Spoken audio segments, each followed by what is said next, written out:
The midnight wind carried the scent of sage and approaching rain. As Margaret Laurent pressed her back against the rough wooden wall of Kroger's livery, her heart hammering against her ribs. In her arms, 8-year-old Nora stirred restlessly, the linen bandages wrapped around her eyes, stark white in the moonlight. The child had been blind for 10 days now. 10 days since barbed wire Bill had shoved her into that barrel of lye while searching for the documents Baptiste had hidden. "They're coming," Akacheta whispered, his voice barely audible above the wind. The Lakota scout crouched beside his horse, one hand on the Winchester rifle slung across his shoulder and the other checking the leather pouch that contained what little hope they had left. 3 riders, maybe 4. Moving slow, checking every building. Margaret tightened her grip on Nora, feeling the child's small body tense with fear. 20 minutes ago, she'd been sleeping fitfully in the schoolhouse, where they'd been hiding since Dr. Frederick had treated Nora's burns. 20 minutes ago, she'd thought they had until dawn before Harlan's men found them. She'd been wrong. The sound of hoofbeats grew closer, accompanied by the low murmur of men's voices. Margaret recognized one of them, Deputy Vernon, whose nasal drawl had been asking questions around town all week about the tragic accident that had cost the Laurent girl her sight. "Check the livery," Vernon called out. "If they're planning to run, they'll need horses." Margaret's breath caught in her throat. Akacheta had insisted they flee tonight, had convinced her that staying in Thunder Mesa meant death for all of them. 2 hours ago, he'd told her the truth about Baptiste's death, how the mine collapse hadn't been an accident, how the support beam had been deliberately weakened with precise saw cuts. The knowledge had hit her like a physical blow, confirming suspicions she'd barely dared acknowledge. Her husband hadn't died because of bad luck or dangerous work. He'd been murdered by Cornelius Harlan for refusing to sell his water rights. "Mama," Nora whispered, her damaged eyes, turning toward the sound of approaching horses. "I can hear 4 men. One of them has a horse that favors its left front hoof." Even in her terror, Margaret marveled at how her daughter's other senses had sharpened since losing her sight. The child could distinguish individual footsteps, identify people by their breathing patterns, even sense changes in the weather hours before they arrived. Akacheta touched Margaret's shoulder, his fingers warm through the thin fabric of her dress.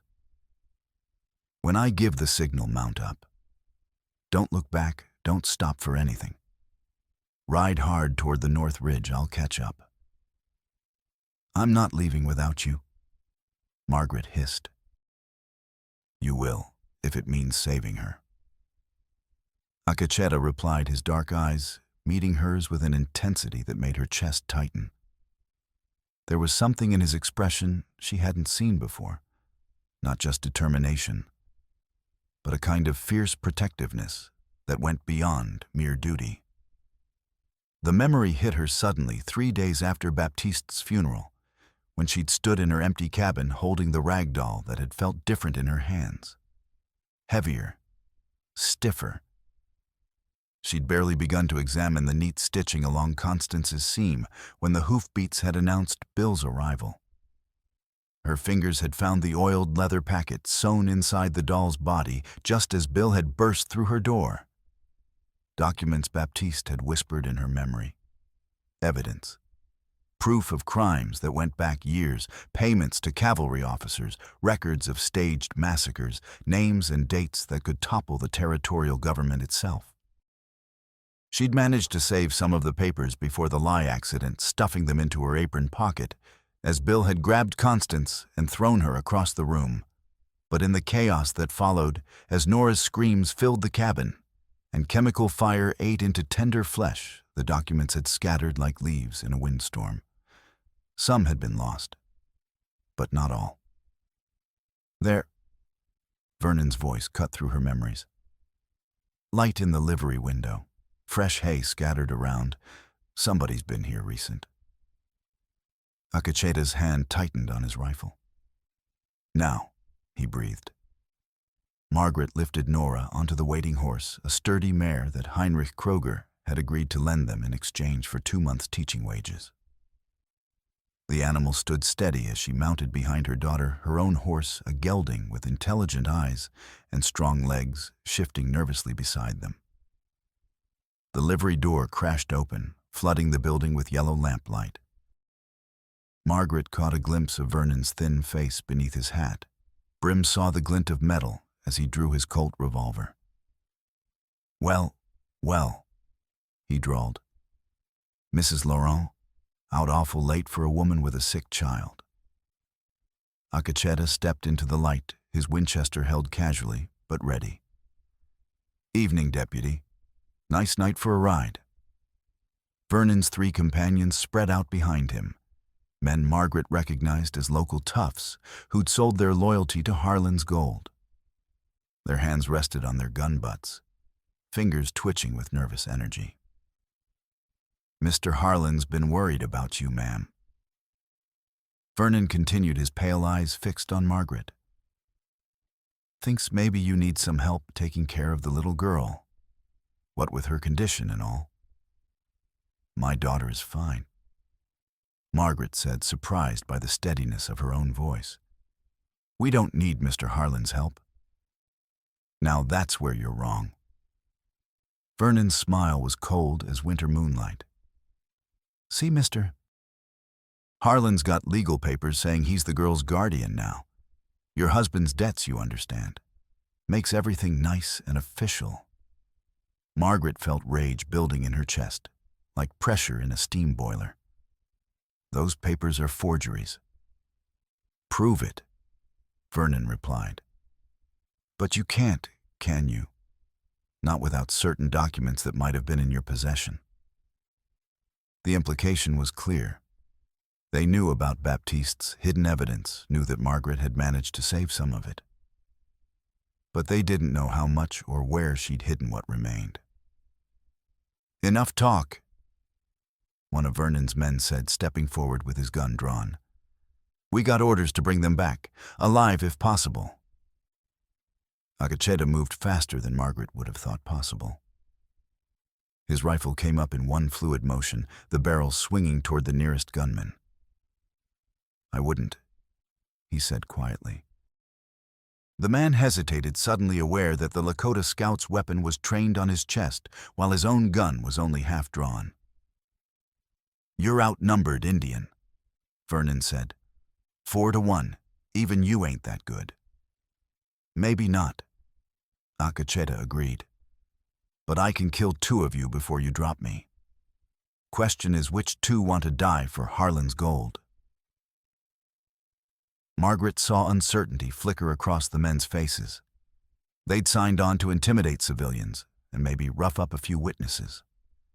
None of them had bargained on facing a veteran warrior who'd spent years tracking and killing cavalry soldiers. The standoff stretched taut as a bowstring, 4 men with guns drawn, facing one scout who seemed carved from stone. Margaret held her breath, acutely aware of Nora's small body pressed against her, of the mare's muscles bunched beneath them, ready to run. Then the first drops of rain began to fall heavy and cold, striking the dusty ground with audible impacts. In the distance, thunder rumbled across the prairie like an avalanche. Storm's coming, Acacheta observed conversationally. Bad one by the sound of it. Probably last all night. Vernon's eyes narrowed as he calculated odds and consequences. A gunfight in the middle of town would bring questions, maybe even federal attention, if civilians got hurt. And if they let their quarry escape into the storm, tracking would be nearly impossible until morning. We'll be back, he said finally, holstering his weapon with obvious reluctance. You can't run forever. Don't plan to, Acacheta replied. Just long enough. The men backed out of the livery, their faces dark with frustrated anger.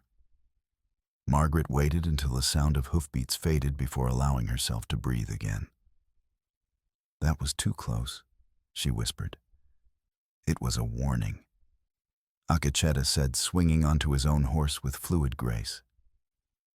They could have taken us if they'd really wanted to. But they were testing our resolve, seeing how far we're willing to go. And his smile was grim as winter steel. Now they know.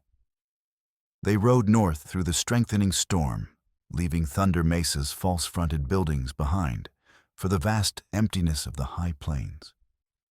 Lightning split the sky in jagged forks, illuminating the landscape in stark black and white, while thunder crashed overhead, like artillery.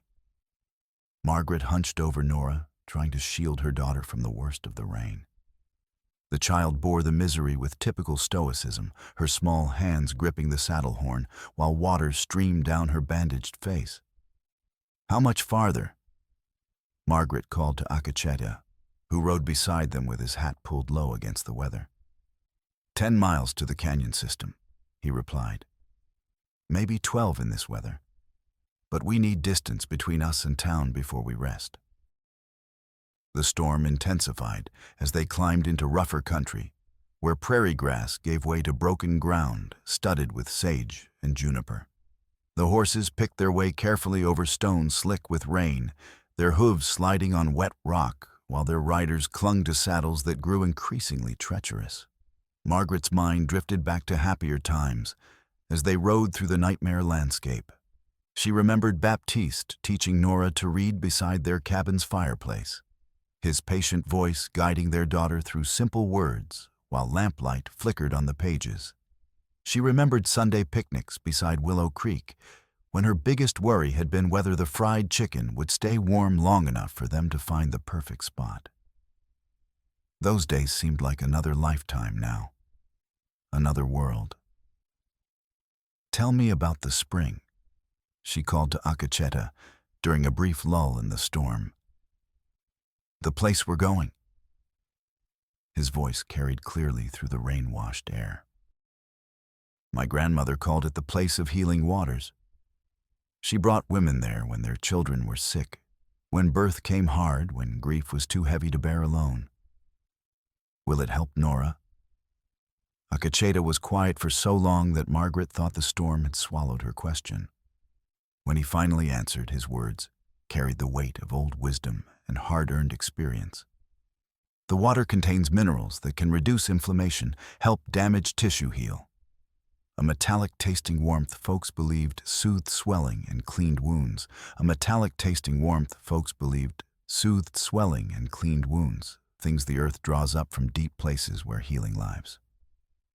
But it's not magic, Margaret. It can't undo all damage. Some healing is better than none." Margaret replied and felt her daughter's small hand squeeze hers in agreement. They rode on through the storm, 3 fugitives seeking sanctuary in country that belonged to neither white nor Indian, where survival depended on courage and knowledge, rather than laws written by distant men in comfortable offices. Behind them, Thunder Mesa slept fitfully beneath the lashing rain, unaware that the woman who'd taught their children and the man who'd guided their hunting parties were fleeing into darkness with secrets that could topple governments. Ahead lay the high mesas where ancient waters bubbled up from the earth's depths, carrying minerals and memory in equal measure. If they could reach that sanctuary, if they could hold out long enough for Nora's eyes to heal and the truth to emerge, they might yet see justice done. But first they had to survive the night and the men who would surely follow when dawn broke over a world washed clean by storm. As they crested a ridge and began the descent into canyon country, Margaret caught sight of flames in the distance. Not lightning, but the orange glow of buildings burning. Thunder Mesa was behind them now, but its troubles were just beginning. Cornelius Harlan had made his move at last. The thunder faded to distant grumbling as they descended into the canyon system, leaving the worst of the storm on the high plains above. Here, towering walls of red sandstone offered some protection from wind and rain, though water still cascaded down the rock faces in temporary waterfalls that would vanish with the morning sun. Akacheta led them through passages, that seemed carved by giant hands, following paths invisible to untrained eyes. Margaret marveled at his sure-footed progress through terrain that would have left her lost within minutes. The Lakota scout moved with the fluid confidence of someone who'd learned to read landscape like a book, finding meaning in every shadow and stone. "We'll rest here," he said finally, guiding them into a sheltered alcove where centuries of wind and water had carved smooth chambers in the living rock. "Horses need water, and we need to tend that bandage before it gets infected." Only then did Margaret realize blood was seeping through the makeshift dressing wrapped around Akacheta's left shoulder. In the chaos of their escape, she'd forgotten about the wound he'd taken 3 days ago while scouting Harlan's ranch, a bullet graze from one of the guards that he'd dismissed as trivial. "You're hurt," she said, dismounting with Nora and moving toward him with concern evident in her voice. "It's nothing," Akacheta replied. But Margaret could see the tightness around his eyes that spoke of pain, carefully controlled. "Let me look at it." She helped him remove his shirt, revealing a muscled torso marked by old scars and the fresh wound that had reopened during their hard ride. The bullet had creased the deltoid muscle without striking bone, but the constant motion had prevented proper healing. "This needs cleaning," Margaret said, reaching for her water bottle. "And proper stitching if we had needle and thread." "We make do with what we have," Akacheta replied, though he didn't protest when she began cleaning the wound with gentle efficiency. Margaret had learned basic medical care from Dr. Frederick, during Nora's treatment picking up skills that seemed suddenly precious in their current circumstances. Her fingers worked with growing confidence, cleaning away dried blood and debris, while Akacheta sat motionless as carved stone. "You saved our lives back there," she said quietly, not looking up from her work. "In the livery. If you hadn't faced them down, any man would have done the same." "No," Margaret said firmly. "Any man would have run. You chose to stay and fight." She paused in her ministrations, finally meeting his dark eyes. "Why?" Akacheta was quiet for a long moment, studying her face in the flickering light of their small fire. When he spoke, his voice carried undertones she'd never heard before, vulnerable, almost hesitant. "Because I know what it means to lose family to men like Harlan. Because your daughter reminds me of someone I couldn't save." He paused, jaw tightening with old pain. "Because you and Nora are worth saving." The words hung in the air between them, heavy with implication. Margaret felt her breath catch as she recognized the shift in their relationship from desperate alliance to something deeper, more complex. "Tell me about her," she said softly. "The one you couldn't save." Akacheta's eyes grew distant, looking past her, toward memories that still had power to wound. "Her name was Winona, my daughter. She was 6 years old when the cavalry came to our winter camp on the Washita River, the 1868 attack led by Lieutenant Coley's. George Custer against Black Kettle's Cheyenne village Akacheta. A Lakota scout had been wintering near allied Cheyenne relatives, which is how he witnessed the raid." Margaret's hands stilled on his shoulder as she absorbed the full weight of his loss. She'd known he'd suffered tragedy, but hearing the details made it devastatingly real. It was supposed to be a peaceful camp. Akacheta continued, his voice flat with controlled emotion. "Women and children, mostly with the men away hunting. We flew white flags, had treaties signed in Washington. None of it mattered when Colonel Chivington decided he needed a victory to please the newspapers." "I'm sorry," Margaret whispered, knowing the words were inadequate, but needing to say them anyway. "They killed her while she tried to hide behind her mother's skirts," Akacheta said. "Shot them both down like animals while they begged for mercy. I was away with the hunting party, came back to find my world burned to ash.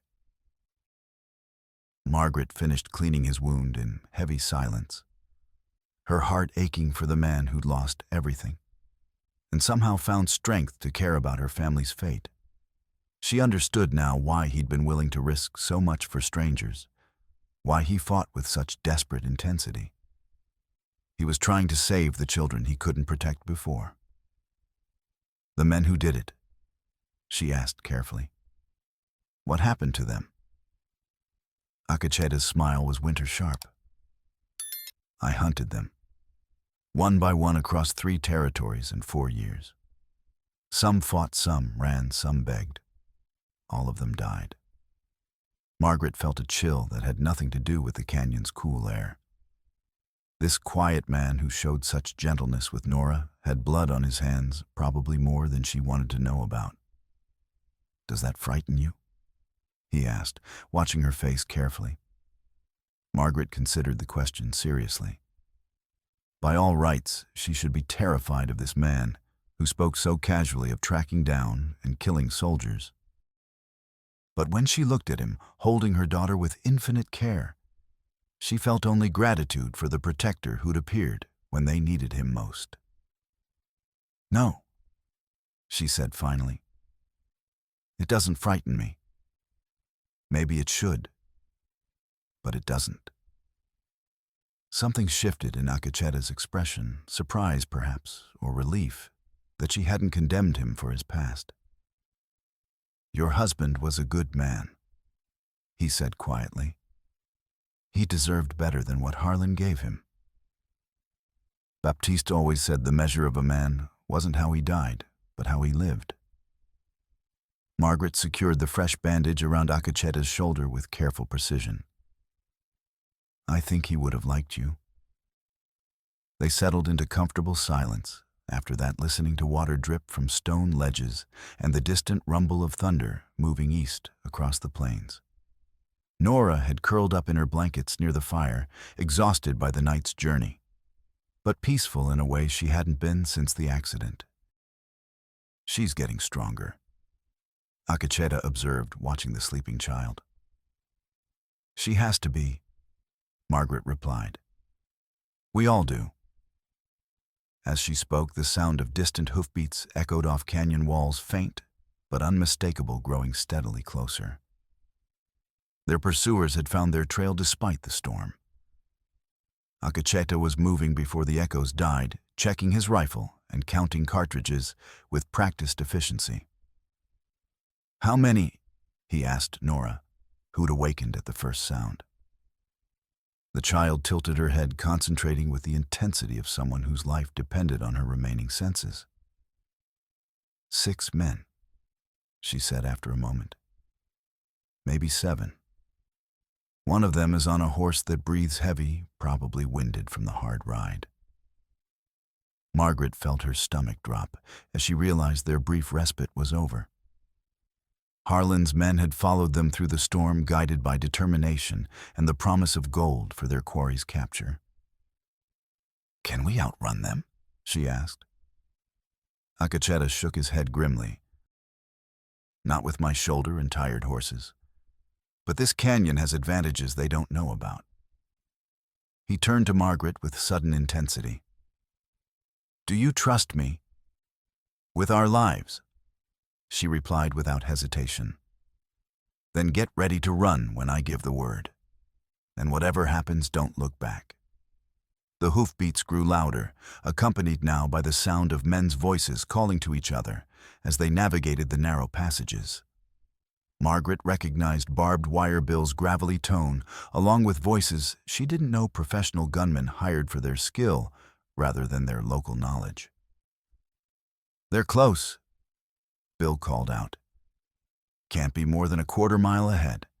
We got 'em trapped in these canyons like rats in a barrel. Akacheta smiled grimly at that assessment. Bill might know the country around Thunder Mesa, but he'd never learned the deeper secrets of the canyon system, the hidden passages and ancient routes that connected seemingly separate gorges. When they round that bend, Akacheta whispered, pointing to a curve in the canyon wall about 50 yards away, I'll give them something to think about. You and Nora head for that crack in the north wall. Looks too narrow for horses, but it opens up after 20 feet. What about you? I'll catch up. Now go. Margaret gathered Nora in her arms and ran for the indicated crevice, her boots slipping on wet stone as rifle fire erupted behind them. She could hear Akacheta's Winchester barking defiance, answered by the heavier reports of the pursuers' weapons as bullets whined off canyon walls.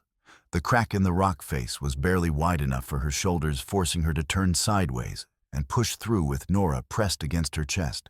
For a terrifying moment, she thought they were trapped, stuck in solid stone while gunfire echoed behind them. Then the passage opened into a larger chamber, and she stumbled forward into blessed space. The sound of battle grew muffled, filtered through tons of rock that provided better protection than any fortress. "Mama," Nora whispered. "Where's Akacheta?" "He's coming," Margaret replied, though her voice carried more hope than certainty. "He knows these canyons better than they do."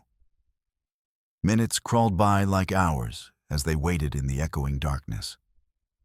The gunfire had stopped, replaced by the sound of men shouting orders and horses moving through the narrow passages. Margaret pressed herself against the chamber wall, hardly daring to breathe as their enemies searched for the trail. Then Akacheta squeezed through the crevice, his rifle clutched in his good hand, while his wounded shoulder bled freely through the fresh bandage. His face was pale with pain and exhaustion, but his eyes still held the fierce determination that had kept them alive this long. "Did you get away clean?" Margaret asked, moving to help support his weight. "Clean enough," he replied, though she could see the effort it cost him to remain upright. "But they know where we went. It's only a matter of time before they find this passage. Then we keep moving." Akacheta nodded toward the chamber's far end, where another passage led deeper into the mesa's heart. That way connects to the canyon system near Copper Springs. 3 miles through passages. No horse can follow, but it's rough going on foot. Margaret looked at her wounded companion and blind daughter, calculating their chances of survival against the certainty of capture if they stayed. The choice was no choice at all. "Lead the way," she said. They plunged deeper into the mesa's bowels, following passages carved by millennia of patient water through solid stone. The way was treacherous, even with Akacheta's guidance, loose rocks that could turn an ankle, sudden drops that appeared without warning chambers, where sound echoed strangely and direction became confused. Margaret carried Nora when the child grew tired, feeling her daughter's small body growing heavier with each mile. Behind them, the sound of pursuit grew fainter, but never disappeared entirely. Bill's men might not know these specific passages, but they had determination and numbers on their side. "How much farther?" Margaret gasped during a brief rest, her lungs burning from exertion. "Maybe a mile," Akacheta replied, though she could hear the uncertainty in his voice. Blood loss and exhaustion were taking their toll, making even familiar landmarks seem strange and threatening. They pressed on through the maze of stone, guided by sound and memory and desperate hope. Gradually, the passages began to widen, and Margaret caught hints of fresher air that spoke of the surface world somewhere ahead. Finally, blessedly, they emerged into a circular chamber where pale daylight filtered down from openings high above. The sound of running water echoed off smooth walls, and Margaret could smell the mineral-rich scent that Akacheta had described. "Copper Springs," he said with relief evident in his voice. "We made it." The springs emerged from cracks in the chamber walls, flowing into natural basins carved from living stone. The water was crystal clear, but tinted blue-green by mineral deposits that stained the rock in fantastic patterns. Steam rose from the largest pool, indicating the thermal activity that brought healing elements up from the earth's depths. Margaret knelt beside the largest basin, cupping the warm water in her palms. It tasted metallic but not unpleasant, with a mineral content that reminded her of the sulfur springs back east where wealthy people went to take cures. "This is it," she breathed. "This is what will help Nora." But even as she spoke, the sound of distant voices echoed through the passages they'd just traversed. Their pursuers had found the trail and were working their way through the maze of stone with stubborn persistence. "They don't give up easy," Akacheta observed, checking his rifle with hands that shook slightly from blood loss. Margaret looked at her wounded protector, her blind daughter, and the healing waters that might restore Nora's sight if they could hold out long enough for the treatment to work. They'd come so far, risked so much. She wouldn't let Harlan's gold-hungry killers destroy their last hope. "Then we make our stand here," she said, surprised by the steel in her own voice. "Whatever comes." Akacheta managed a weary smile. "Your husband chose well when he married you. He always said I was too stubborn for my own good. Sometimes stubborn is what keeps you alive." They prepared for siege in the chamber of healing waters, using natural rock formations for cover, while the sound of pursuit grew steadily closer. Margaret checked her rifle, a Spencer carbine that had belonged to her father, and counted cartridges with growing unease. They had perhaps 20 rounds between them, not nearly enough for a prolonged battle. "Mama," Nora said quietly, her head tilted in that listening pose Margaret had learned to recognize. "They're not just following the passages. Someone's coming down from above." Margaret looked up toward the chamber's natural skylights, her blood chilling as she realized their enemies had split forces. While some men tracked them through the underground maze, others had found a way to approach from the Mesa's surface. They were trapped, outnumbered, and outgunned, with nowhere left to run.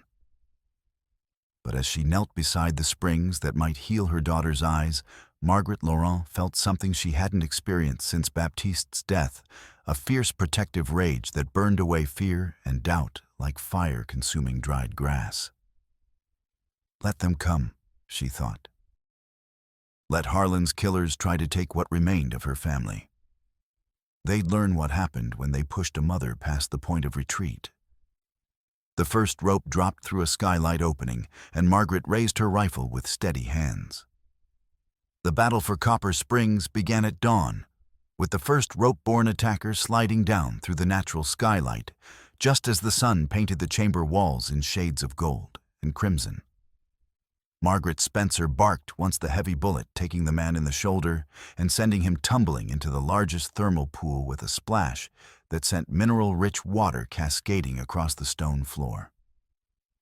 "One down," she called to Akacheta, who'd positioned himself behind a natural stone barrier near the main passage entrance. "How many more?"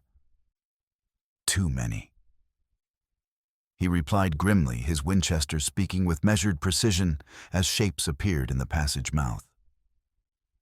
"But they have to come at us through choke points. That evens the odds some." The chamber that had seemed like sanctuary moments before became a fortress under siege. Bill's men approached from multiple directions, through the winding passages and down ropes from above, but the natural architecture worked in the defenders' favor. The Lakota scout and the determined mother fought with the desperate efficiency of people who had nothing left to lose. Margaret discovered she had a talent for combat that surprised her. Years of hunting rabbits for the family pot had given her a steady hand and good eye, while maternal fury provided motivation that professional killers couldn't match. Her Spencer found its mark more often than not, sending attackers scrambling for cover, while Akacheta's more precise shooting disabled rather than killed. "Mrs. Laurent," Bill's voice echoed off the chamber walls. "You're just making this harder on yourself. Come out peaceful-like and nobody else has to get hurt." Margaret's answer was another carefully aimed shot that sent splinters flying from the wooden stock of his rifle. "Come and take us," she shouted back. But even as she spoke, Margaret could feel the weight of mathematics pressing against them. They were burning through ammunition at an unsustainable rate, while their enemies seemed to have unlimited supplies. Worse, Akacheda's wound was bleeding again from the exertion, and she could see exhaustion creeping into his movements. "We can't hold them much longer," he said during a brief lull in the fighting. "My shoulder's gone stiff and you're down to, 6 rounds?" Margaret checked her cartridge box with sinking heart. 5. Nora had remained silent throughout the battle, pressed against the chamber wall near the largest spring, with her ears tracking every sound. Now she spoke up with the clear voice of childhood, cutting through adult despair. "They're not just trying to capture us," she said. "I can hear them talking. Someone's telling them to be careful not to damage the water source." Margaret and Akacheta exchanged glances as the implication sank in.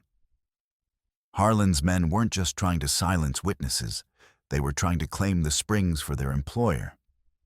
The healing waters represented another source of wealth and power, something Cornelius Harlan could exploit once the current obstacles were removed. "Greedy bastard wants everything," Akacheta muttered, then caught himself. "Sorry."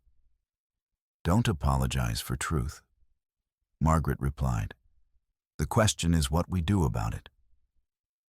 Before Akacheta could answer, a new voice echoed through the chamber, older, speaking accented English, with the cadence of someone more comfortable in another language. "Nephew," the voice called. "I know you can hear me. Come out and speak with your elder." Akacheta's face went rigid with shock and something that might have been betrayal. Margaret saw his hands tighten on his rifle until the knuckles went white.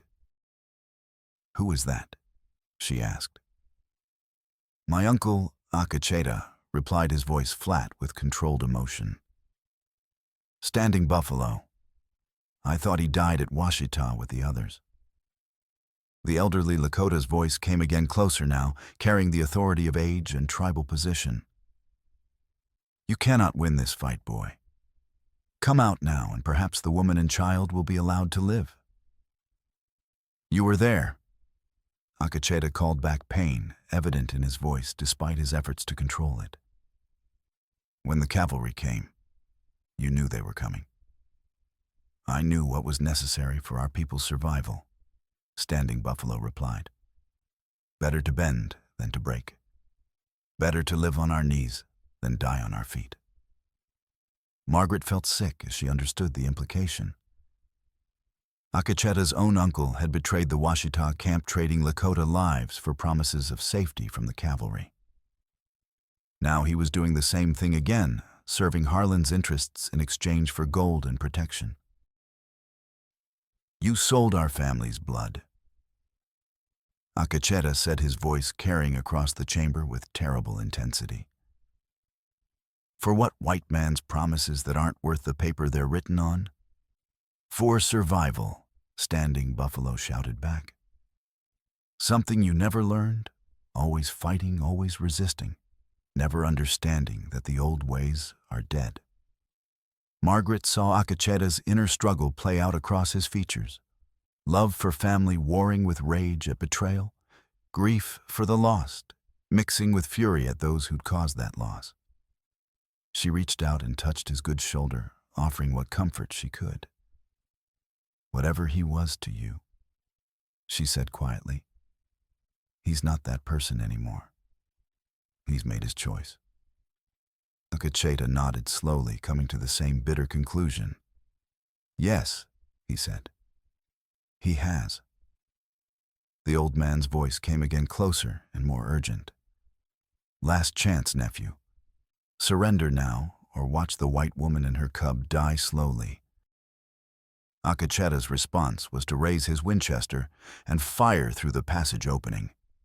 The bullet sparked off stone near Standing Buffalo's position, close enough to make the old man scramble for better cover. "That's my answer, Uncle," Akacheta called out. "Come and collect your blood money if you can." What followed was the most intense fighting yet, as Standing Buffalo's knowledge of Lakota tactics, combined with Bill's brutal pragmatism, to coordinate a final assault. Attackers came from multiple directions, simultaneously forcing Margaret and Akacheta to divide their attention and ammunition among too many targets. Margaret found herself face to face with a bearded gunman who dropped through a skylight while she was covering the main passage. The man's Colt was already clearing leather when she swung her rifle around, knowing she was too slow too late. The Spencer roared in the confined space, the heavy bullet taking the gunman's center mass and slamming him back against the chamber wall. Margaret stared at the spreading crimson stain on his shirt, feeling a mixture of triumph and horror at taking a human life. "Good shot," Akacheta called, though his own voice was strained with pain and exhaustion. His wounded shoulder was barely functional now, forcing him to fire one-handed while using his body to brace the rifle. But Margaret could see the mathematics of death closing in around them. 3 more attackers were working their way down ropes while others pressed forward through the passages. Their ammunition was nearly gone, and Akacheta was weakening from blood loss. Then the first rumble of thunder echoed through the chamber. At first, Margaret thought it was another storm approaching, but the sound was wrong too, sustained, too regular. As it grew louder, she realized what she was hearing, not thunder, but rushing water. Flash flood.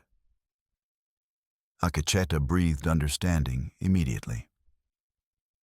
The storm last night, all that rain has to go somewhere when it hits the canyon system. Margaret looked around the chamber with new eyes, noticing details she'd missed before.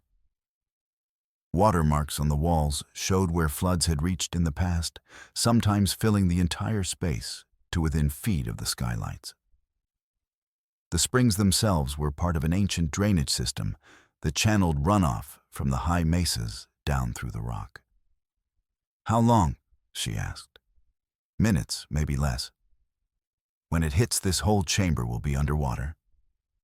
Margaret felt terror and hope warring in her chest. The flood would kill them all, attackers and defenders alike, unless they could reach higher ground. But it might also provide the chaos they needed to escape. "The ropes," she said, pointing toward the lines their enemies had used to descend from above. "Can we climb them?" Akacheta tested his wounded shoulder, grimacing at the response. "Not with this arm. But you could make it, you and Nora. I'm not leaving you. You have to. For her." He nodded toward Nora, who was listening to their conversation with the intense concentration of someone whose life depended on understanding adult decisions. The rumble was growing louder now, accompanied by the sound of voices raised in alarm as Bill's men realized what was coming. Through the passages came shouts of "water" and "get to high ground," as professional killers suddenly found themselves facing a more immediate threat than their quarry's resistance. "Mama," Nora said quietly, "we have to go now. All of us. Together." Margaret looked at her daughter's determined face, at Akacheta's pain-glazed eyes, at the ropes dangling just within reach. The mathematics were brutal. She might be able to climb out with Nora, but not while supporting Akacheta's weight with his wounded shoulder. "Unless the spring water," she said suddenly. "If it's as buoyant as you say with all those minerals, could it help someone float?" Akacheta understood immediately. "The largest pool. If we could get enough air in our lungs, the mineral content might provide enough buoyancy to keep us alive until the flood recedes." It was a desperate gamble based on hope and half-remembered stories of people surviving floods in Mineral Spring.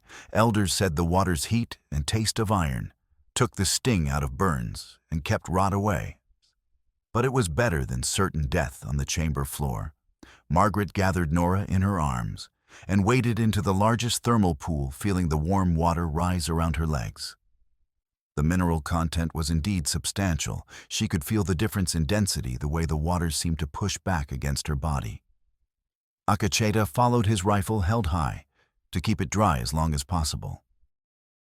Behind them, the sound of rushing water grew to a roar, that filled the entire chamber with overwhelming noise.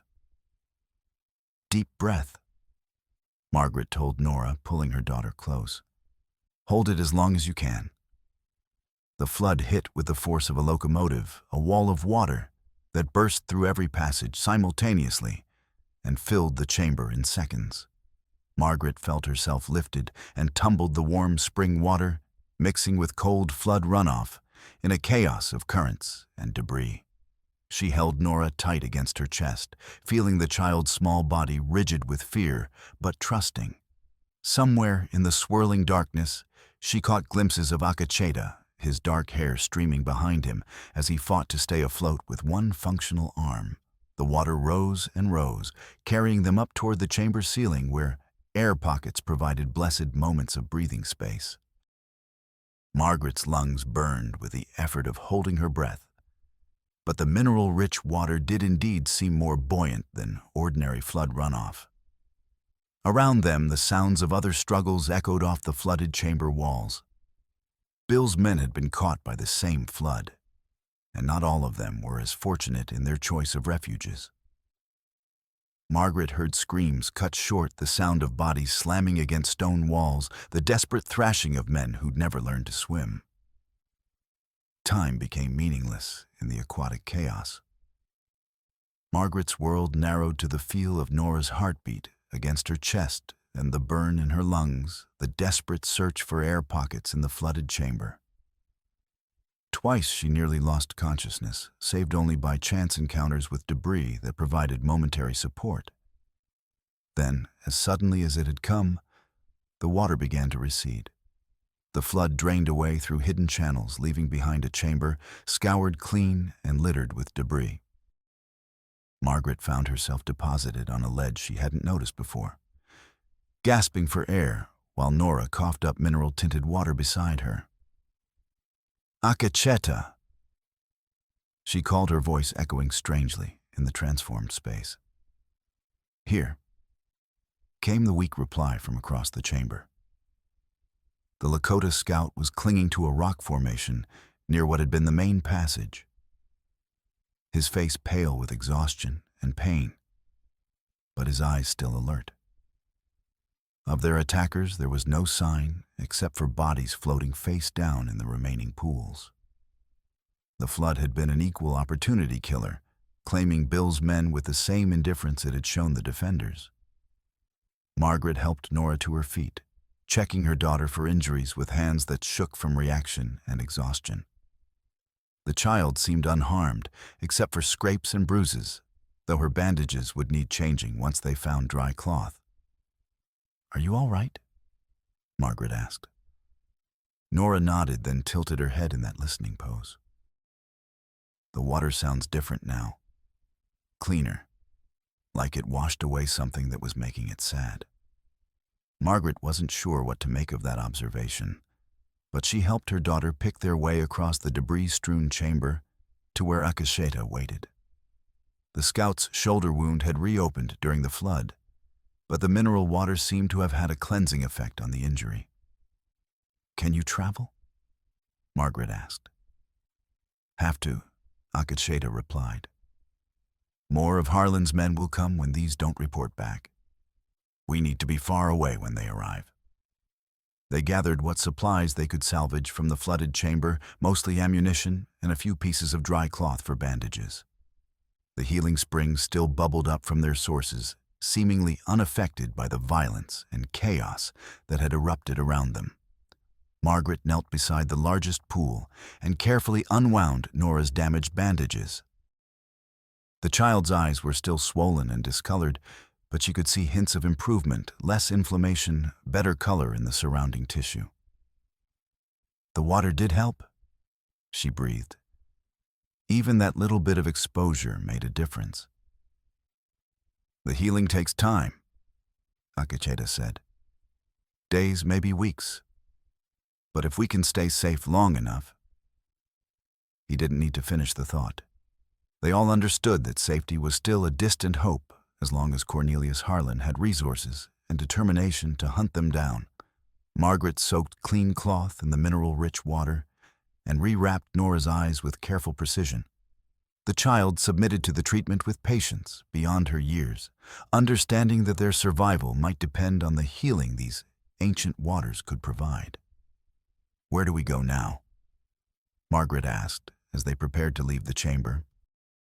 Akacheta pointed toward a passage that hadn't existed before the flood, a new channel carved by the rushing water that led deeper into the Mesa system.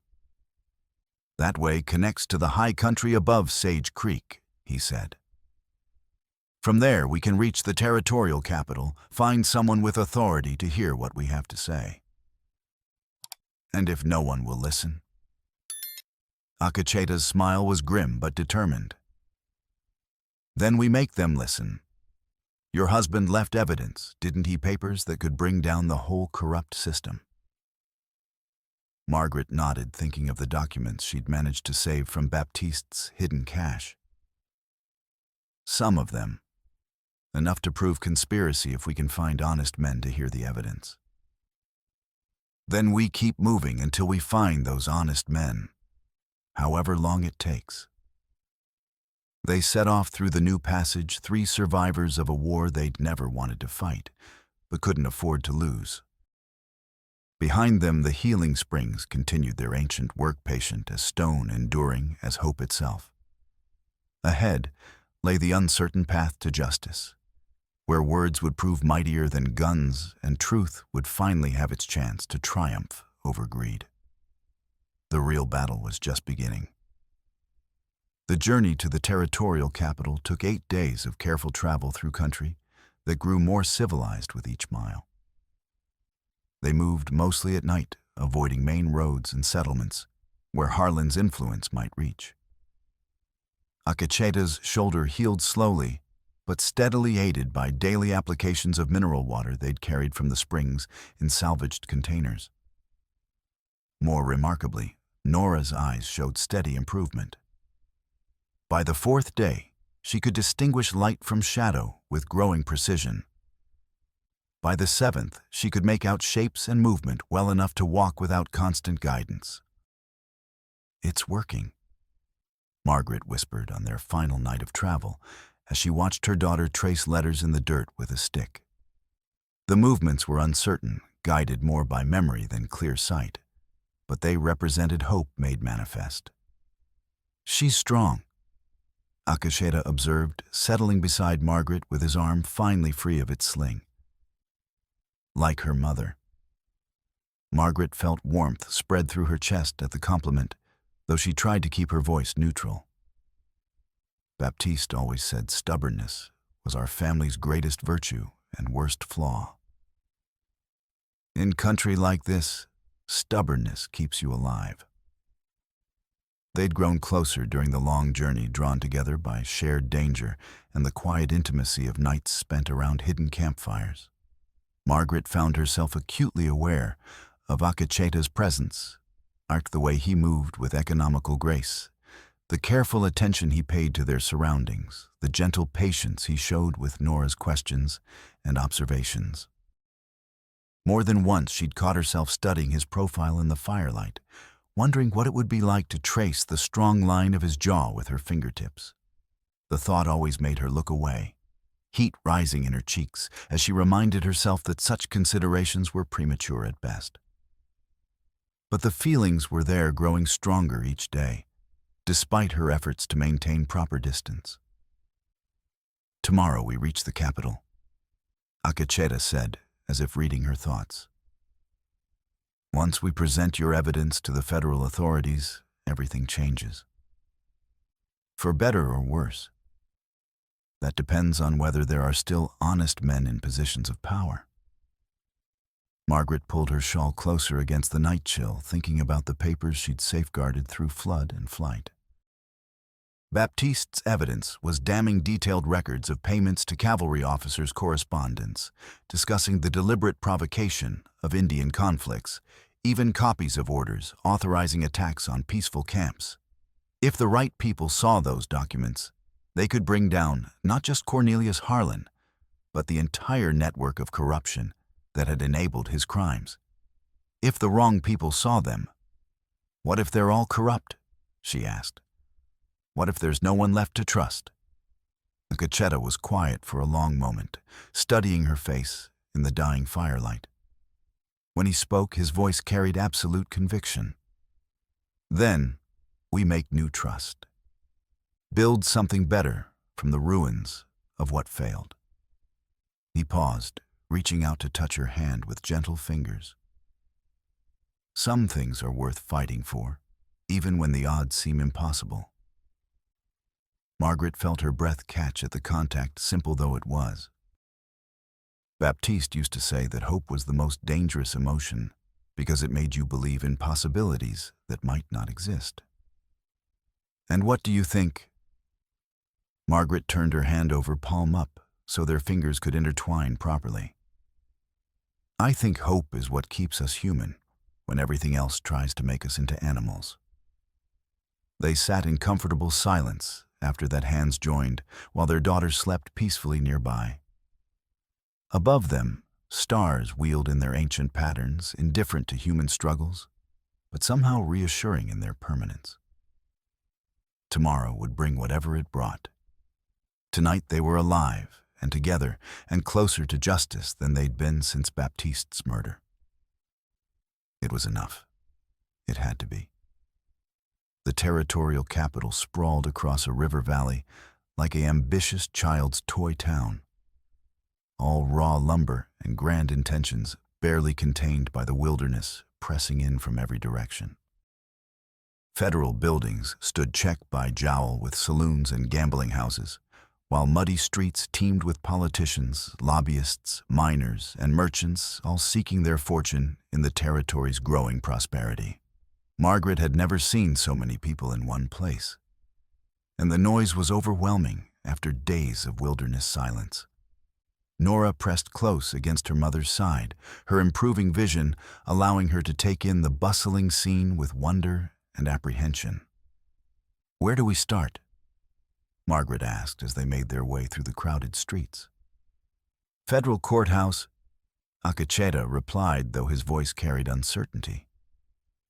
"If we can find someone there who isn't in Harlan's pocket."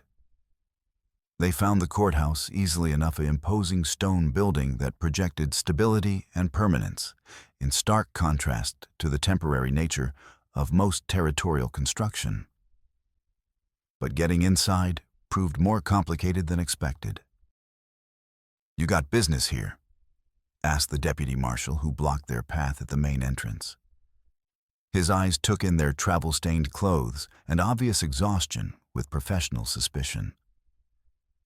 "We need to speak with someone about a federal crime," Margaret said, straightening her spine with the authority she'd once used to control unruly students. "Murder, conspiracy, corruption of government officials." The deputy's expression shifted from suspicion to skeptical amusement. "Lady, we get a dozen folks a day claiming they got evidence of this or that conspiracy. Most of them turn out to be crackpots or folks with personal grudges." "This is different," Margaret insisted. "We have documentation." "I'm sure you do." The deputy's tone made it clear he'd heard similar claims before. "You want to file a complaint, go to the clerk's office on the second floor. Fill out the proper forms, provide your evidence, and someone will look into it when they get time." Dear, Margaret felt frustration building in her chest. After everything they'd endured, everything they'd risked, that they were being dismissed like cranks or troublemakers. "How long does that process take?" she asked.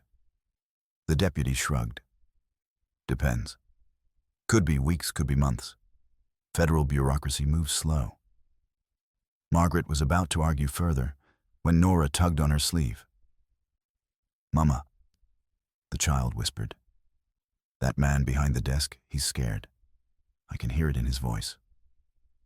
Margaret looked more closely at the deputy, noting details she'd missed before. The slight tremor in his hands, the way his eyes avoided direct contact, the sheen of perspiration on his forehead, despite the building's cool interior. This man knew something, and whatever he knew, it frightened him. "We'll fill out the forms," Margaret said carefully. Thank you for your help." The deputy relaxed, visibly, clearly relieved to have disposed of another potential problem without complications. But as they climbed the stairs to the clerk's office, Margaret was already formulating a different plan. Official channels might be compromised, but there were other ways to reach the right people, if she could figure out who the right people were. The clerk's office proved to be a maze of forms and procedures designed more to discourage complaints than to facilitate them. Margaret spent 2 frustrating hours providing statements, answering questions, and copying information, while Akacheta and Nora waited in the hallway. "Will someone actually read this?" she asked the bored-looking clerk who processed her paperwork. "Oh, certainly," the man replied without looking up. "Someone always reads the complaints." Eventually, Margaret bit back her response and accepted the receipt that would supposedly track her case through the bureaucratic maze. But as they left the building, she made note of the federal officials' names listed on the directory board, particularly those associated with territorial affairs and criminal investigations. "What now?" Akacheta asked as they stood on the courthouse steps. "Now we find out who can be trusted," Margaret replied. "And who can't." That evening, in the modest boarding house where they'd taken rooms, Margaret spread Baptiste's saved documents across her bed and began planning their approach. The papers told a story of systematic corruption that reached into the highest levels of territorial government. But they also revealed the names of federal officials who'd refused to participate in Harlan's schemes. Judge William Cartwright, she read from one letter, refused payment for favorable mining rights decision, considered unreliable by our contacts. "That's good, isn't it?" Nora asked, sitting cross-legged on the bed, with her bandages finally removed entirely. Her eyes were still sensitive to bright light, but she could see well enough to help sort papers. "It means he's honest," Margaret confirmed. "The question is whether he has enough authority to act on what we tell him."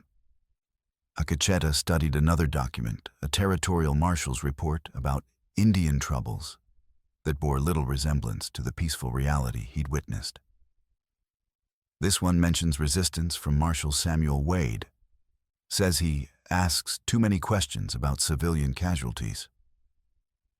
Margaret felt hope stirring in her chest. 2 names, 2 potential allies in a system corrupted by Harlan's gold. It wasn't much, but it was more than they'd had an hour ago. The next morning brought unexpected validation of their strategy. As they prepared to seek out Judge Cartwright, a knock came at Margaret's door. She opened it to find a well-dressed man in his 40s with graying hair and the kind of weathered face that spoke of years spent in the territorial frontier. "Mrs. Laurent?" the man asked politely. "My name is Samuel Wade. I believe you filed a complaint yesterday regarding criminal conspiracy." Margaret's pulse quickened. This was the marshal whose name had appeared in Baptiste's documents, the man who'd apparently refused to participate in Harlan's schemes. "Marshal Wade," she said, stepping aside to admit him. "Please come in." Wade entered the small room, his experienced eyes taking in the documents spread across the bed and the travel-stained appearance of its occupants. "I understand you have information about Cornelius Harlan's activities." "More than information," Margaret replied. "We have proof." She handed him Baptiste's most damning evidence, the correspondence detailing payments to cavalry officers for staging attacks on peaceful Indian camps. Wade read in growing silence, his expression darkening with each revelation. "Where did you get these?" he asked finally. "My husband found them while working in Harlan's mines. Hidden in an abandoned shaft, probably left by someone who intended to use them as insurance." Margaret's voice grew harder. "Baptiste was murdered for refusing to sell his water rights. These papers explain why Harlan was so determined to get that land." Wade set the documents aside with careful precision. Mrs. Laurent, what you're showing me represents federal crimes of the highest order. Conspiracy against the United States government, misuse of military forces, murder under color of law. If this evidence is authentic, it's authentic, Akacheta said quietly from his position near the window. I was at Wichita when the cavalry came. I saw Colonel Chivington's men kill women and children who'd never raised a hand against any white person. Wade studied the Lakota scout with new interest. You were there. My wife and daughter died in that attack, along with 43 other innocents who believed treaties and peace medals would protect them. The marshal's expression grew grim as he absorbed the implications. This wasn't just about one family's tragedy. It was about systematic murder sanctioned by territorial officials and carried out by federal troops. I need to ask you something, Wade said, turning back to Margaret. Are you prepared to testify about this under oath, knowing that doing so will make you targets for every corrupt official and hired killer Harlan can buy? Margaret looked at her daughter, who was listening to the adult conversation with the intense concentration of someone whose life depended on understanding every nuance. We're already targets, she said simply. The only question is whether we run forever or stand and fight. Wade nodded slowly, coming to some internal decision. Then we fight. But we do it smart and we do it legal. I know Judge Cartwright, he's honest, and he has jurisdiction over territorial crimes. If we can get these documents before a federal grand jury... How long will that take? Akacheta asked. Weeks, maybe months. Legal processes move slowly, especially when powerful people have incentives to delay them. Margaret felt her heart sink. We can't hide for months. Harlan's men are still hunting us. Then we don't hide, Wade said with grim determination. We go on the offensive. Make arrests, seize assets, force the corrupt officials into the open where they can be dealt with legally. It was a dangerous plan that would put them all at risk. But it was also their best chance of seeing justice done for Baptiste and all the other innocent people who died for Cornelius Harlan's greed. What do you need from us? Margaret asked. Everything, Wade replied. Every document, every piece of evidence, every witness who can testify to what they've seen. We build a case so strong that not even territorial politics can tear it down. As they worked through the day, organizing evidence and planning their legal strategy, Margaret found herself cautiously optimistic for the first time since Baptiste's death. They had allies, now people with authority and determination, to see justice done. But their enemies had resources too, and the final battle was yet to come. 3 days later, federal marshals struck simultaneously at Harlan properties across the territory. Armed with warrants signed by Judge Cartwright, they seized financial records, arrested corrupt officials, and froze bank accounts linked to the conspiracy.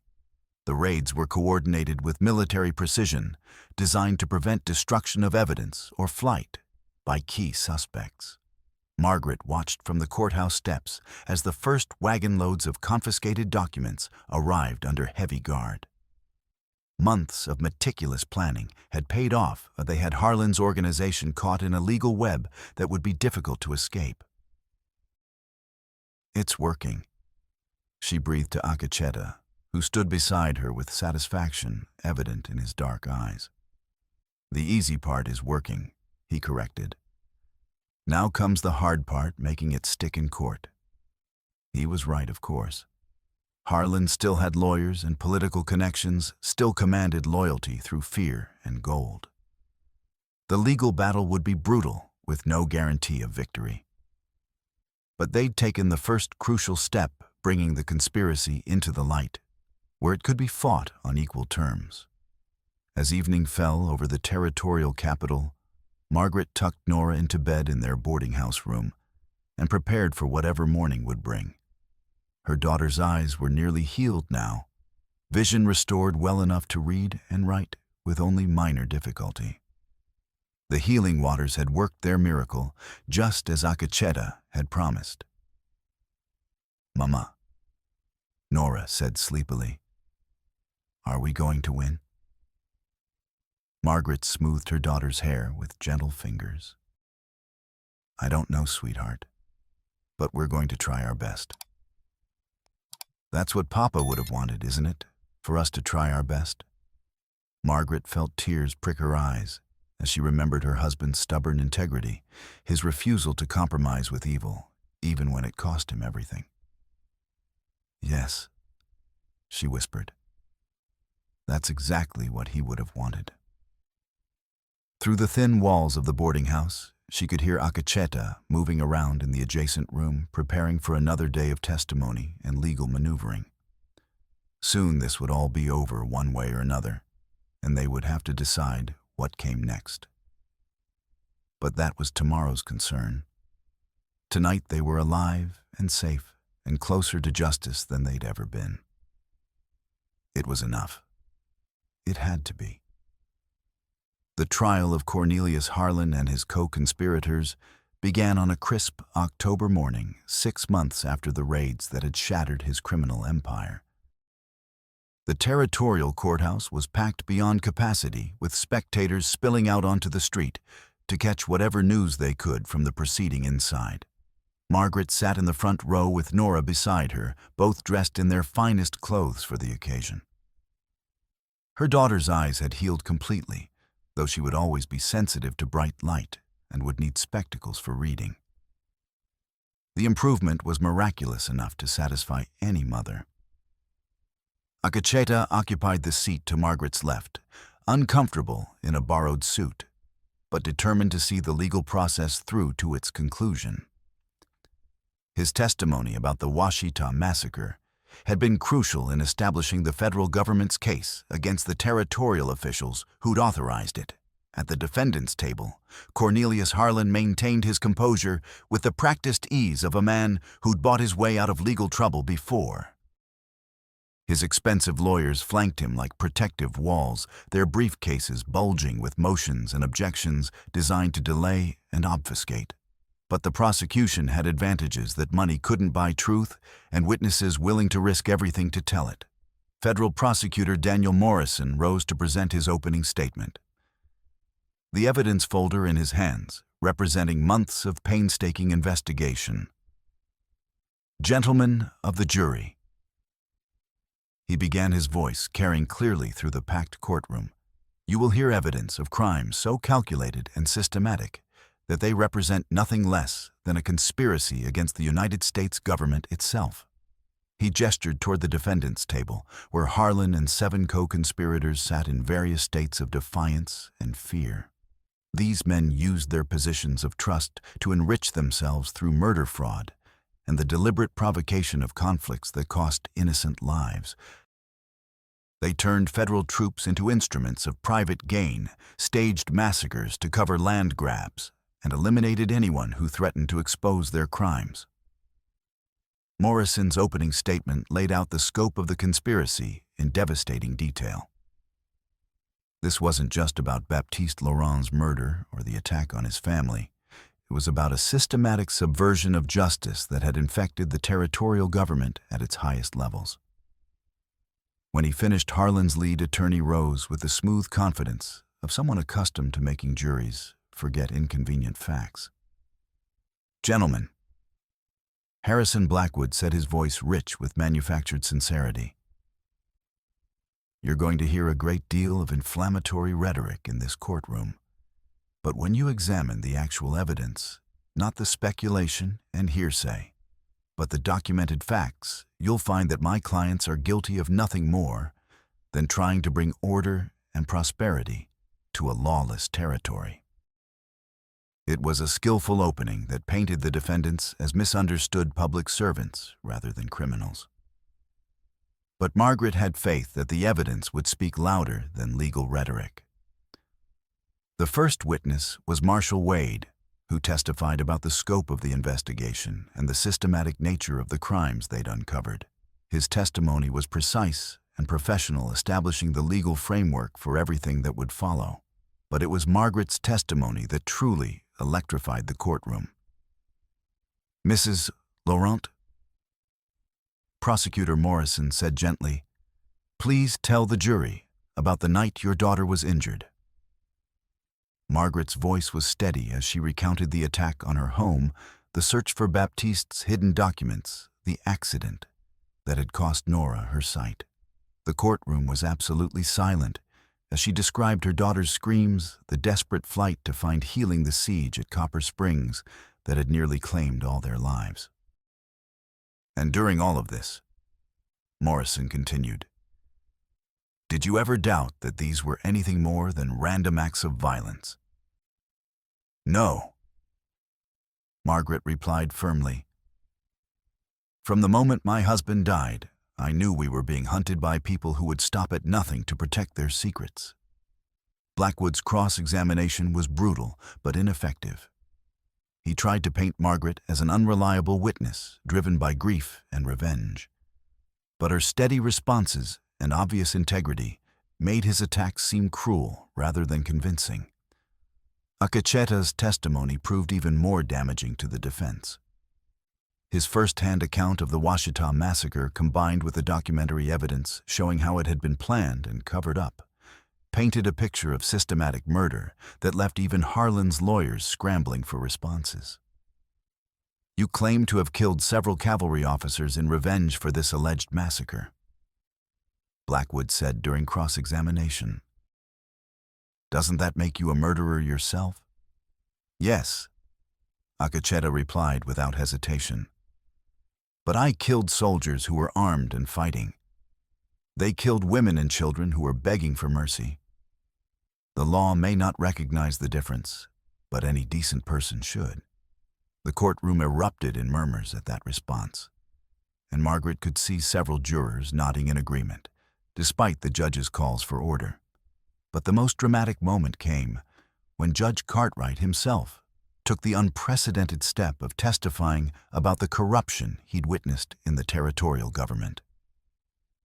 "I was approached multiple times by representatives of Mr. Harlan's organization," he said from the witness stand.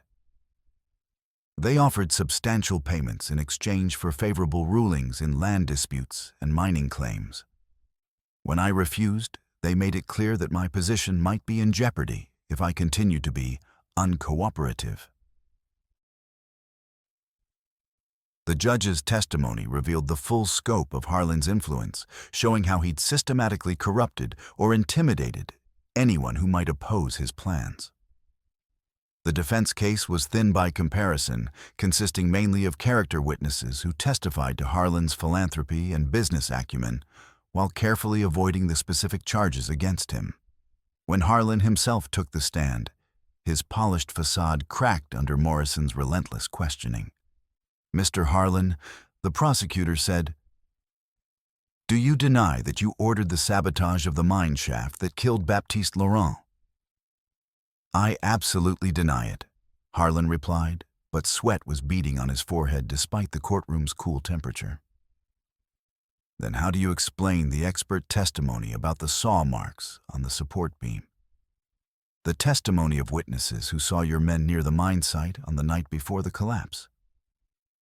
"Coincidence," Harlan said, but his voice lacked conviction. "Unfortunate coincidence." Morrison smiled coldly. "Rather a lot of unfortunate coincidences in your business dealings, aren't there, Mr. Harlan?" The questioning continued for hours, methodically dismantling Harlan's carefully constructed lies. By the time it ended, the cattle baron's composure had cracked completely, and several jurors were looking at him with obvious disgust. The jury deliberated for 3 days before returning with their verdict. Margaret held her breath as the foreman stood to announce their decision. "On the charge of conspiracy against the United States government," he said in a voice that carried clearly through the packed courtroom, "we find the defendant Cornelius Harlan guilty." The courtroom erupted in cheers and applause as the foreman continued through the list of charges: murder, fraud, obstruction of justice, corruption of federal officials. Guilty on all counts. Margaret felt tears of relief streaming down her face as she gathered Nora in her arms. Justice for Baptiste was finally complete, and the system that had enabled his murder was being torn down piece by piece. Judge Cartwright sentenced Harlan to life in federal prison, with his co-conspirators receiving terms ranging from 10 to 25 years. The cattle baron's empire was ordered dissolved, with his assets distributed as restitution to the families of his victims. But perhaps more important than individual punishment was the precedent the case had set. Federal oversight of territorial government was strengthened with new safeguards against the kind of systematic corruption that had enabled Harlan's crimes. As they left the courthouse, Margaret found herself walking beside Akasheta through streets filled with people who nodded respectfully, rather than turning away in suspicion or fear. The trial had changed more than just their personal circumstances. It had changed the way the community understood justice and the price of complacency. What happens now? Margaret asked as they reached the boarding house where they'd lived during the long months of legal proceedings. Akacheta stopped walking and turned to face her, his dark eyes serious in the afternoon light. That depends on what kind of future you want to build. The question hung between them, loaded with possibilities they'd both been considering, but neither had dared voice during the uncertainty of the trial. I want, Margaret said slowly, whatever future includes all of us. Together. Akacheta's response was to step closer, close enough that she could feel the warmth radiating from his body. Margaret Laurent? He said, using her full name with formal courtesy. Would you do me the honor of becoming my wife? Margaret's answer was to rise on her toes and kiss him soft and brief, but carrying the weight of all the unspoken feelings that had built between them through shared danger and mutual trust. When they broke apart, Nora was grinning at them with the satisfaction of a child who'd been waiting for adults to figure out what she'd known all along. Finally, she said, I was wondering when you two would stop being so careful around each other. They laughed, and then all three of them, standing in the street outside the federal courthouse, where justice had finally been served and the future had finally become possible. The shadows of the past were lifting at last, and the light was growing stronger every day. 6 months later, on a warm spring morning when the cottonwoods along Sage Creek were dressed in new green leaves, Margaret Laurent became Margaret Laurent Akasheta in a ceremony that brought together two communities that had long been strangers to each other. The wedding took place at Copper Springs, beside the thermal pools that had started their journey toward healing. Judge Cartwright performed the ceremony with words that spoke of love as a force of nature powerful enough to carve new channels through the hardest stone. Nora served as both flower girl and ring bearer, her restored vision allowing her to navigate the rocky terrain with growing confidence. She could see well enough now to attend the new territorial school, though she would always remember the world as a place where other senses could be just as important as sight. The wedding guests were an unlikely mixture. Federal marshals who'd protected them during the trial, townspeople from rebuilt Thunder Mesa, territorial officials committed to honest government, and Lakota elders who'd traveled from the reservation to witness one of their own find happiness after years of loss. Marshal Wade gave a brief speech about how their courage had exposed a corruption network spanning decades, leading to reforms that would protect future generations from similar predations. Thanks to what you folks did, he said, this territory has a chance to become a place where law means something again. As the ceremony concluded and the newlyweds shared their first kiss as husband and wife, a red-tailed hawk circled overhead, crying its approval to the vast sky that arched above them all. Look, Nora said, pointing upward with the excitement of someone who still found wonder in the gift of sight. Even the spirits are celebrating." Margaret laughed and gathered their daughter, in an embrace that included Akasheta and seemed to encompass their entire future. They were family now, in every sense of the word, bound together by trials that had forged them into something stronger than any of them could have been alone. But the celebration held deeper meaning than personal happiness. The federal investigation had brought justice to a corruption network spanning decades, but more importantly, it had restored faith in the idea that ordinary people could make a difference when they refused to accept injustice. Thunder Mesa was rebuilding not just its buildings, but its soul, becoming a place where law meant something again. And power came from service rather than exploitation. The new territorial government had begun to draft limited measures protecting water rights, aiming to ensure fair trials, and perhaps most significantly recognizing Lakota land, claims that had been ignored for generations. As the wedding celebration continued into the evening, with fiddle music echoing off canyon walls and laughter mixing with the eternal whisper of wind through stone stars, emerged one by one in the darkening sky. The same stars that had watched over this place for countless generations, bearing witness to the endless cycle of love and loss, healing and hope that made up the human story. The thermal pools continued their ancient bubbling from the canyon walls, carrying within their depths the memory of healing and the promise of new beginnings. Other families would come here in years to come, seeking their own miracles in the copper-tinted waters that reflected sky and stone in equal measure. But this day belonged to Margaret and Akacheta and Nora, three souls who'd found each other in the wilderness and learned that love was indeed the most powerful medicine of all capable of healing. Not just physical wounds, but the deeper injuries that life inflicted on the human heart. As the celebration wound down and guests prepared to return to their various homes, Margaret reflected on the journey that had brought them to this moment.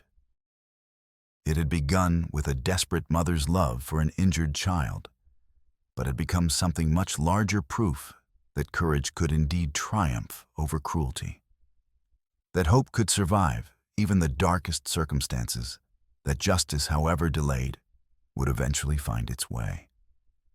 And in the story written in starlight and sealed with copper water, the tale of Margaret Laurent and Akacheta and brave little Nora would take its place as testimony that sometimes in a world seemingly bent on breaking hearts, love could indeed conquer all.